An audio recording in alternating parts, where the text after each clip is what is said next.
ఇన్ని రోజులు కంపెనీలు మేమే తెచ్చామని చెప్పుకుంటున్న వైసీపీ నాయకులు ఈ రోజు తమిళనాడులో విజయ్ గెలుపు కూడా మా వల్లే జరిగింది అంటే చెప్పుకుంటున్నారు. అసలు ఎలా చూడాలంటారు ఇదంతా?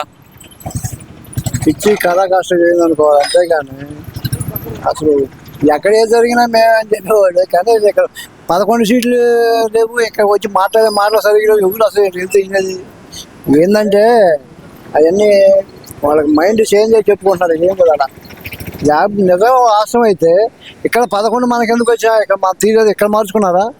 అక్కడ వీళ్ళు తినేవాళ్ళు ఎవరు? ఎక్కడ అయినవాళ్ళు వాడు ఎదురంటారు. అవన్నీ ఓరక మా మనశ్శాంతి లేకుండా మైండ్ సెట్ లేకుండా మాట్లాడుకున్న మాటలు. అదే ఫోటో పెట్టుకునే గెలిచాం మేము అని చెబుతున్నారు కదా. ఫోటో పెట్టుకునే మేము గెలిపించాం అక్కడ అంటున్నారు కదా. ఫోటో పెట్టుకొని గెలిపించారు. ఈయన చూసి ఓట్లేసేవాడు. అసలు ఆంధ్రాలోనే నువ్వు ఆంధ్ర నుంచి పోరా సాయం అని అడుగుతా ఉంటే జనం అందరూ వాడికి ఓట్లేసేది. అక్కడ ఏది ఓరకట్ట అనుకోట. ఆయన అమ్మటే విజయ్ గారు ఇచ్చాడుగా, నువ్వు నీ పుట్టు తినే కాబట్టి ఏందని మాట్లాడాడుగా. అందరికి అర్థమైపోవాలి. అమ్మటి ఇవన్నీ ఏం లేదండి, మైండ్ చేంజ్ అయిపోయి అన్ని కంపెనీ నేనే తెచ్చాను, అందరూ వాళ్ళని నేనే గెలిపించాను, అది చేసి ఇది నేనే చేసి అన్ని చూస్తాడు. ఒక ఈ సినిమాలో పాత సినిమాలో వాడు నాగభూషణం గారు మైండ్ పోయి రాజకీయం ఎట్నే ఓడిపోయేసరికి మైండ్ పోయి అన్ని ఏం మాట్లాడుతున్నా వాడికి అర్థం కాదు. అట్నే మాట్లాడుతున్నప్పుడు ఏం లేదట. అయ్యో నాకేనయ్యో అన్ని నేనే గెలిచానయ్యో, అన్ని నేనే చేశానయ్యో, 5 సీట్ నాది నేను వదలమంటుంటాడు కూర్చొని. గెలిచినోడు వచ్చి పీక్ అవసరేసిందాక లేవాడు నాగభూషణం గారు. పాత సినిమా అట్నే చేయడం పని కూడా అట్నే ఉంది. ఏం లేదట. అంటే ఎందుకంటారు వీళ్ళు ప్రతి ఒక్కటి నాదే నాదే నాదే అని చెప్పుకోవటాన్ని అసలు ఎలా చూడాలంటారు? అదే కిటుకుడు వాళ్ళకి ఓట్లేసేవాళ్ళు లేరు. ప్రెస్టేషన్లో ఏం మాట్లాడటానికి వాళ్ళకి మైండ్ స్ట్రక్ అయిపోయి ఒక మాట వస్తుంది, బాడీ వాయిస్ నాది నాది అన్నీ నేను చేశాను. ఆయన అన్నీ నువ్వు చేసి నీకు ఓట్లు అయిపోయారు జనం. నువ్వు 3 రాజధానులు కడతాను కట్టావా? ఏం చేశారు వాళ్ళు నాయన మొత్తం కొన్ని ఉండే వాళ్ళు. ఏంటి అంటే నిక్కర సిండికేట్ నిక్కర అమ్ముకున్నారు వాళ్ళు. అది వాళ్ళు చేసిందాగా. గంజాయి అమ్మించింది వాళ్ళేగా. వాళ్ళు చేసిందాక చేశారు. వాళ్ళు చేసినవి ఉన్నాయి. మరి ల్యాండ్ టైటిలింగ్ పెట్టి పేదల రైతుల భూములు దోచుకొని చూసారు. వాళ్ళు చేసిందాక. కనీసంగా కార్యాలయాలన్నిటికీ రంగులేసి చెరిపేశారు. అవి వాళ్ళు చేసిందానా? మరి ప్రజావేదిక మొదలు పెట్టింది వాళ్ళేనా? వాళ్ళు మరి సర్వే రాళ్ళ మీద వాళ్ళు బొమ్మలు వేసుకుంది వాళ్ళేనా? ఇవి చేశారు వాళ్ళు. జనానికి ఉపయోగపడే పని ఒక్కటి చేయలేదు. కానీ ఇవన్నీ చేశారు. జనం అందరూ ఉపయోగిస్తారు. మనకు ఉపయోగపడేవాడు కాదురా. మన ఓట్లు వేసిన మన మనిషి వైఎస్ కొడుకని వేసేసి వాడు ఉపయోగించుకొని మనకు ఉపయోగపడలేదు తీసి అవసరం. ఇంకైనా సిగ్గు చేర లేకుండా మేము చేసి మీరు చేసి చూస్తున్నాం కదా. మీరు చేసి నిజాక నిక్కర అమ్ముకునే నిక్కరు గంజాయి బొమ్మలు వేసుకోవటం. మరి కనీసం ఎవడన్నా చచ్చిపోయి సమాధి కట్టుకుని సమాధుల మీద కూడా రంగులు వేసుకున్నారు. చూడు చచ్చిపోయి వాడు సమాధం కట్టాను అనుకో, వాడి సమాధి మీద ఈ రంగు వేసుకున్నాము, ఈ పార్టీ రంగులు వేసుకున్నారు. అటువంటి వాళ్ళు ఏంది వాళ్ళు చేసింది? వాళ్ళు చేసిన పనులు వాళ్ళు ఉంటాయి, కనపడతాను. కావాలంటే ఏమేం చేశారో ఒకసారి వాళ్ళు మర్చిపోతే మేము గుర్తు చేయమంటే చేస్తాం. అది ఏంటంటారు? ఏం గుర్తు చేయాలంటారు మీరు? వాళ్ళకి ఏం తెలియకుండా ఉందంటారు?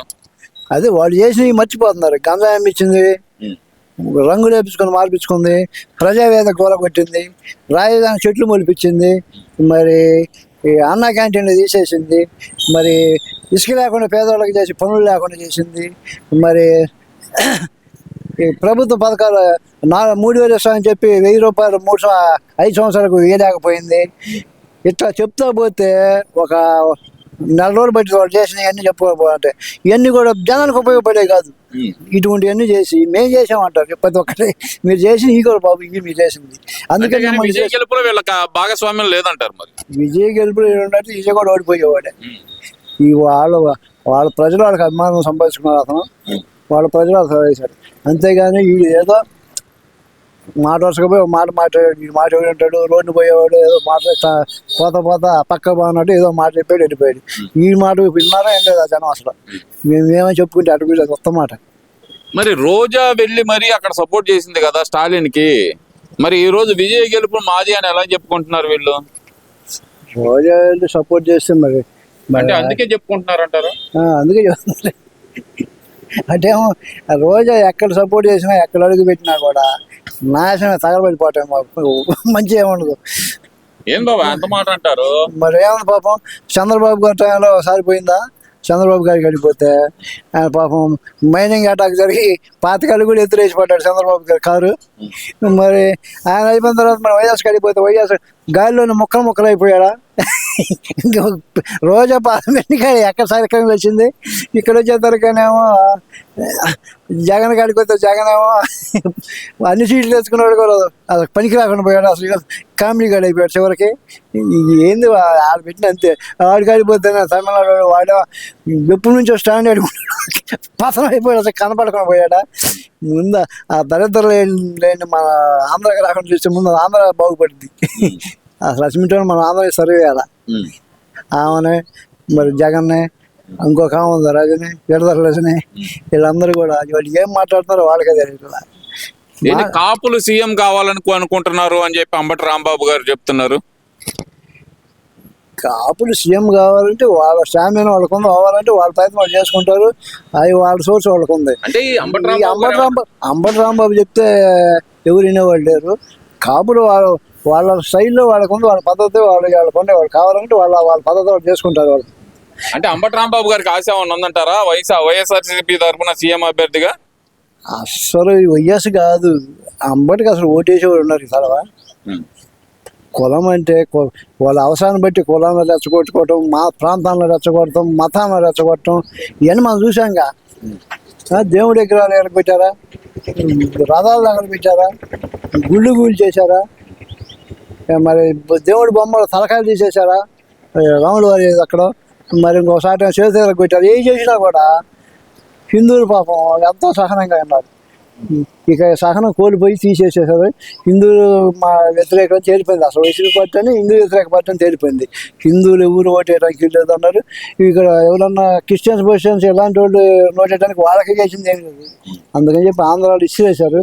ఈ తరం నుంచి ఆయన ఆంధ్ర తప్పించుకోకపోతే మాత్రం, ఆంధ్ర నుంచి పక్క పోతే ఒక నోటి మాటలు చెప్తున్నారు ఇన్నాళ్ళు బట్టి, మీరు పోయినరా బాబు అని పోకపోతే ఏం చేస్తారు? ఇక అలాగే ఇప్పుడు విజయ్ గెలిచిన దగ్గర నుంచి ఇక్కడ పవన్ కళ్యాణ్ గారిని టార్గెట్ చేయడం ఎలా చూడాలంటారు? ఎట్టున్నా చెప్పటం, వెనకటికి ఎవడు అన్నాడంట, మోకాలు నొప్పిగా ఉందంటే తలకాయ కట్టాడంట. అట్టుంది వీడు చెప్పటం. వాళ్ళు ఎక్కడ ప్రాబ్లం ఉంది అక్కడ దాని గురించి మాట్లాడాలా. ఇక్కడ అక్కడికి ఇక్కడ సంబంధం ఉంది, మోకాలకి తలకాయ సంబంధం. తలకాయ అంత బుర్రలేని వాళ్ళు అంటారా వైసీపీ వాళ్ళు? బుర్ర లేదు, బుద్ధి లేదు, సిగ్గు శరం అసలు ఏమీ లేవు. మరి ఉంటే ఇప్పుడు అసలు పని మొత్తం ఏం చేసామని చెబుతారు. వాళ్ళకి బుద్ధి జ్ఞానం సిగ్గు శరం ఉంటే, బుర్ర ఉంటే ఏమన్నా మాట్లాడగలుగుతారా? ఇట్లా వాళ్ళకి ఏమి లేదు, మొత్తం స్ట్రక్ అయిపోయింది అనమాట. ఓడిపోక ముందు కొంచెం ఎగిరారా అభిరున, ఓడిపోయిన తర్వాత మొత్తం ఇక మిషన్ కనుక ఒకసారి పట్టకపోయింది చూసారా, ఇంజనీర్ గడ్డగట్టి అట్లా పట్టకపోయి అక్కడికక్కడ వాళ్ళు ప్రతి వాళ్ళు కూడా ఏం మాట్లాడుతున్నా వాళ్ళకి అర్థం కావట్లా, ఏం చేస్తున్నారో వాళ్ళకి అర్థం కావట్లా. కాస్త ఎవరికన్నా మంచి డాక్టర్లు చూపించుకొని మా ఆరోగ్యం ఉండాలని చెప్పి ఈ సందర్భంగా ఎవరైతే ఆంధ్ర వాళ్ళే కాబట్టి ఆంధ్ర వాళ్ళుగా అభిమానిస్తా ఒక మంచి డాక్టర్ చూపించుకొని సలహా ఇస్తున్నాం వాళ్ళకి.